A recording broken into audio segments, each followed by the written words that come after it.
ಈ ಮಂಟಪನ ಯಾವಾಗ ಹಾಕಿದಂದ್ರೆ 3/2/2017 ಶುಕ್ರವಾರ ರಥಸಪ್ತಮಿಯಂದು ಈ ಒಂದು ಬೆಳ್ಳಿಯ ಮಂಟಪನ ಹಾಕಿದ್ದಾರೆ. ನೋಡ್ಬೋದು, ಇಲ್ಲೆಲ್ಲ ಸಂಪೂರ್ಣ ಮಾಹಿತಿ ಇದೆ. ಯಾರು ಕೊಟ್ಟಿಲ್ಲ, ನಾವು ಕೊಡ್ತಾ ಇದೀವಿ.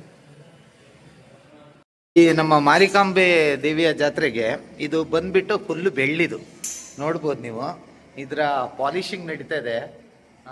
ಸೊ ಹೆಂಗಿರತ್ತಂದ್ರೆ ಹಿಂಗೆ ಇಷ್ಟು ಕಪ್ಪಾಗಿರುತ್ತೆ. ಈಗ ಅದು ಅದ್ಭುತವಾಗಿ ಕಾಣುತ್ತೆ. ಎಲ್ಲ ಬೆಳ್ಳಿ ಒಂದು ಪಾಲಿಶಿಂಗ್ ನಡೆಯುತ್ತೆ ನೋಡಿ.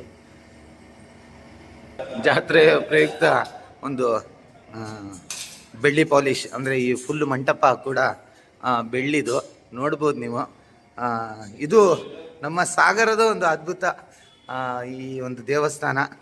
ಇಲ್ಲೂ ಕೂಡ ಭಕ್ತಾದಿಗಳು ತುಂಬ ದಯೆ, ಶ್ರದ್ಧೆ, ಭಕ್ತಿಯಿಂದ ಪ್ರಾರ್ಥಿಸ್ತಾರೆ. ಹಾಗಾಗಿ ನಮ್ಮ ಈ ಒಂದು ಶ್ರೀ ಮಾರಿಕಾಂಬೆ ದೇವಸ್ಥಾನದ ಮಂಟಪ ನೋಡ್ಬೋದು. ಇದು ಗಂಡನ ಮನೆ. ಎಸ್ಪೆಷಲಿ ಶ್ರೀ ತಾಯಿ ಮಾರಿಕಾಂಬೆ ದರ್ಶನನ ಹತ್ತಿರದಿಂದ ಮಾಡ್ಬೋದು. ಇದು ಲೈವ್ ಸಾಗರದಲ್ಲಿ ಮಾತ್ರ ಅಂತ ನಾನು ಇಷ್ಟಪಡ್ತೀನಿ. ಹಾಗೆಯೇ ತಾಯಿ ಮಾರಿಕಾಂಬೆಯ ಪಾದುಕೆ ಇದು ಹತ್ತಿರದಿಂದ ನೋಡ್ಬೋದು ನೋಡಿ. ಶ್ರದ್ಧೆಯಿಂದ ಒಂದ್ಸತಿ ನಮಸ್ಕರಿಸಿ ನಿಮ್ಮ ಇಷ್ಟಾರ್ಥಗಳು ಈಡೇರ್ಬೋದು ಅನ್ನೋದು ನನ್ನ ನಂಬಿಕೆ, ಹಾಗೆ ಇಲ್ಲಿನ ಜನರ ನಂಬಿಕೆ. ಗಣೇಶ್ ಈಗ ಪಾಲಿಶಿಗೆ ಇದು ಮಿಷನ್ ಹಾಕ್ತಾರೆ. ಪೂರ್ಣ ಆಗಿದೆ. ರಾತ್ರಿ ಇಡೀ ಕುತ್ಕೊಂಡು ನಮ್ಮ ಗಿರೀಶಣ್ಣನು ಕೂಡ ತಾಳ್ಮೆಯಿಂದ ಆಸಿಡ್ ವಾಶ್ ಮಾಡ್ತಾ ಇದ್ದಾರೆ. ನೋಡ್ಬೋದು ನೀವು. ಇಲ್ಲ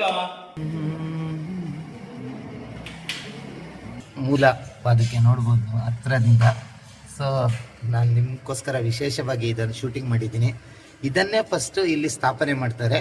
ಇಲ್ಲಿಂದನೇ ರಾಜರು ಅರಸರು ಈ ಪಾದಕೆಗೆ ನಮಸ್ಕರಿಸಿ ಯುದ್ಧಕ್ಕೆ ಹೋಗ್ತಿದ್ರು ಅನ್ನೋದು ಒಂದು ವಾಡಿಕೆ ಇದೆ. ನೋಡ್ಬೋದು ತಾಯಿ ನಮ್ಮ ಮಾರಿಕಾಂಬೆಯ ಪಾದಕೆ ಹತ್ತಿರದಿಂದ ವೀಕ್ಷಿಸಿ ಎಲ್ಲ ನಮಸ್ಕಾರ ಮಾಡಿ.